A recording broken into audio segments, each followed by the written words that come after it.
Good afternoon. I'm Ruth Luscombe, and I've been working to transform public services for nearly 20 years. And I'm feeling more optimistic right now than ever before.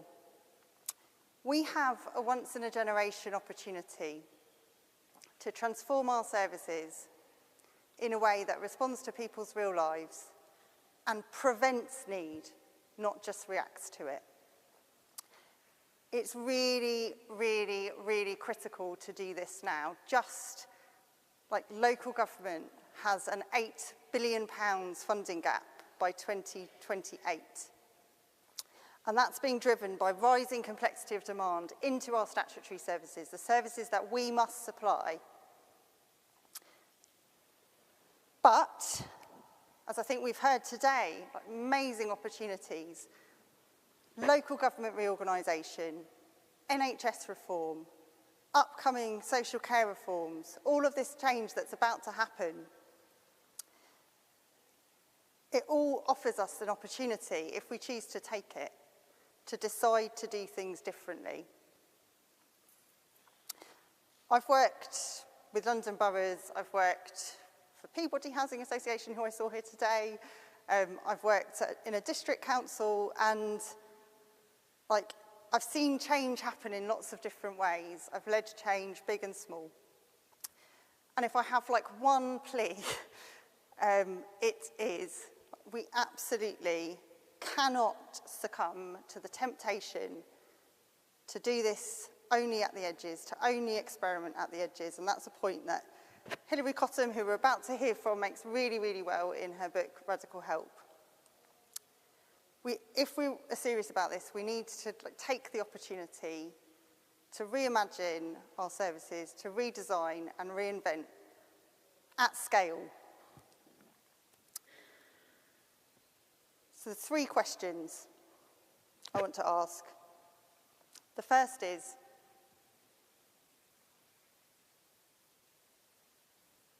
who must this change be for? What do we know about the people in a place and what really matters to them? The second is, how are we going to use this information to design our services in a way that responds to people's real lives, tackles root causes and not symptoms? And the third is, what's the role of public services to unlock the latent potential in our communities? And as I said, we really need to not keep this small. So the first question then, what do we know about people in a place and what really matters to them? Who is this change going to be for? Yes, this is about data. It's also about insight. And if I had £1 for every time someone in a local authority said to me, we've got loads of data, but we can't turn it into insight. We don't really know the people who live here and what's important to them. So there's definitely a technical element to this. There's a really important bit, which is about risk stratification, matching data sets, interoperability of data. But there's also a storytelling element, and that's really important. And for those of you who listened to our panel earlier, and Sam Mowbray from Swindon talked about the importance of storytelling. And it's a different story that emerges in every different place. But without fail, what the data tells us is often what we intuitively already know, it's sort of obvious, that there are people, groups of people, who have more than one complicating thing happening in their life. And it's the combination of those things, whether that's debt, housing, employment, family dynamics, it's the combination of those things that ultimately drives poor outcomes. So if we know this, if we understand that, we have a much better chance of directing the resource to the right place. Second question then, how are we going to use this information to design services that respond to people's real lives? And there are 3 truths that I think you need to understand, that things that I come back to time and time again in my work. So the first is, people don't live their lives in service silos. Cormac mentioned someone called Dave. Dave doesn't live his life in a service silo. But yet, any local authority, and it's not just local authorities, but you go in and you'll find that there are teams that are focused on usually like one aspect of people's lives. I'm definitely oversimplifying this, but you have a debt team, a housing team, employability, and like what I find is often increasingly, like Georgia mentioned this as well,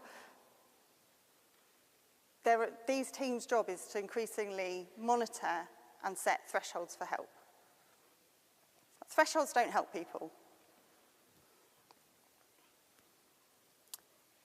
Thresholds don't help people who are struggling.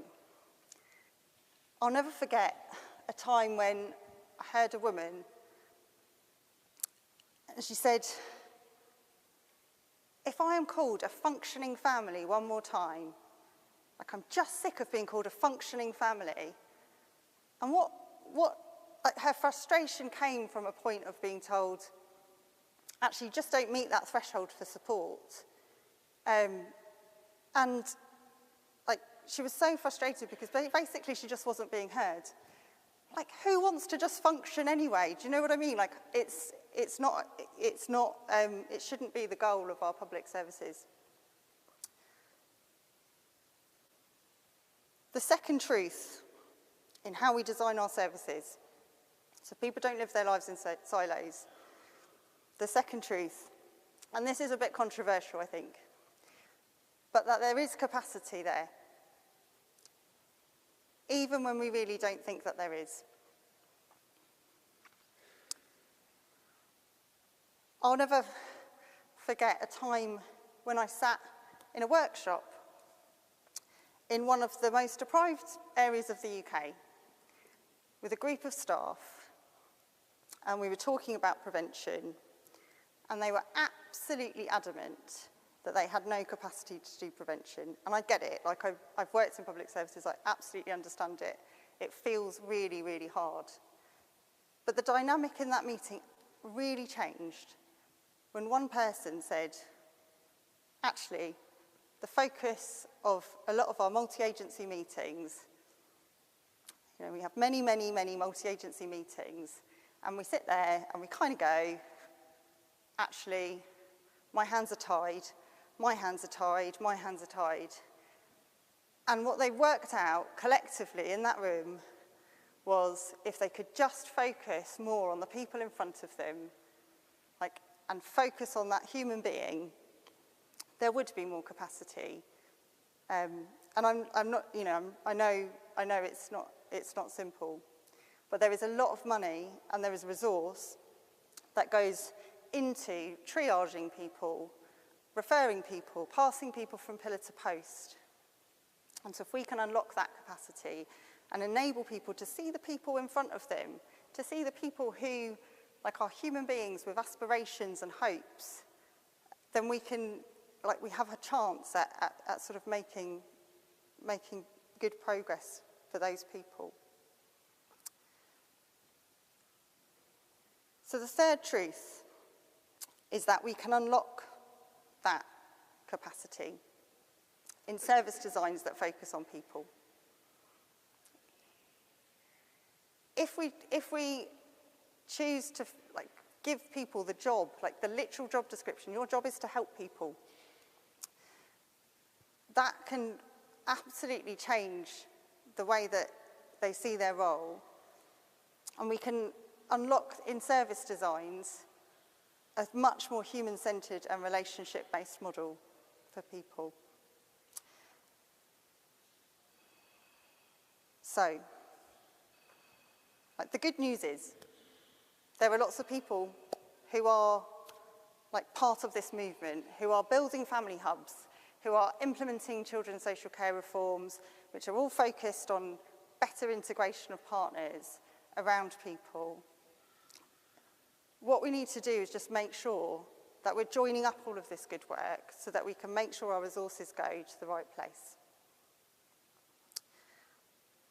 Okay. So, third question. How are we going to, what's the role of public services then to make sure that we can unlock the latent capacity in communities? Because communities, and this is where I know I am among like-minded people. It is much better to draw on, for communities to draw on their own strengths and assets. As Cormac says, focus on what is strong, not what is wrong. And that is absolutely right, but public services also have to play a role. And there are 3 practical things that they can do. So the first is build into your workforce strategy the ability to upskill your staff and value relationships and listening skills. And we've talked, I think this came up in one of the panels this afternoon as well, around we tend to do these sort of formal consultation exercises, but actually what about all of the kind of mini exercises in listening that we could do? If you think about the power of thousands of public sector workers having great conversations with people and building trust day in, day out through those conversations. The second thing that we can do is think about where are our resources going and how can we join that up? And I think this was a point that John Denham made in one of the last sessions. Because there is money going into public services. And if even just simple things like mapping the spend on different partner agencies on community organisations often unveils opportunities to do things differently. Even within a council, you will find 2 different teams that are commissioning the same organisation to do similar things, and there's opportunities there to make those resources go further. And back to the data and insight point, if you know what problem you're trying to fix, then you've got a much better chance of channeling all of that resources, of creating those flows of resource into communities in a way that's going to be transformative. And the final thing, and this is another thing that we've been working with places like Liverpool on, and it's absolutely key to have that capacity, that convening capacity, the ability to bring partners and communities together around a shared agenda. So, there are 3 questions then. What do we know about people in a place and what really matters to them? How are we going to use this information to design services which respond to people's real lives? And finally, what's the role for public services in unlocking community capacity in a place? And I think if we can continually ask those questions, there's been a lot of talk today about making sure we're asking the right questions rather than just coming up with blueprints and answers. And if we keep asking those questions, we can make steps towards a system which is much more preventative. There is a lot of energy, there's a lot of time, resource, energy about to go into or going into things like local government reorganisation. And if we can channel this resource in the right way, continue to be looking at what the answer to those 3 questions is, then we will be able to make sure our collective resources go a lot further.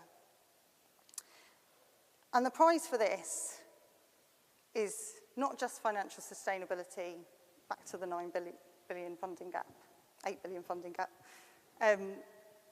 It's a big number.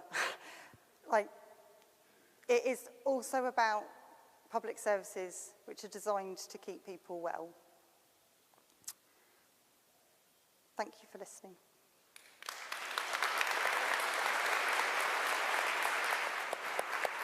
Thanks so much. Thank you.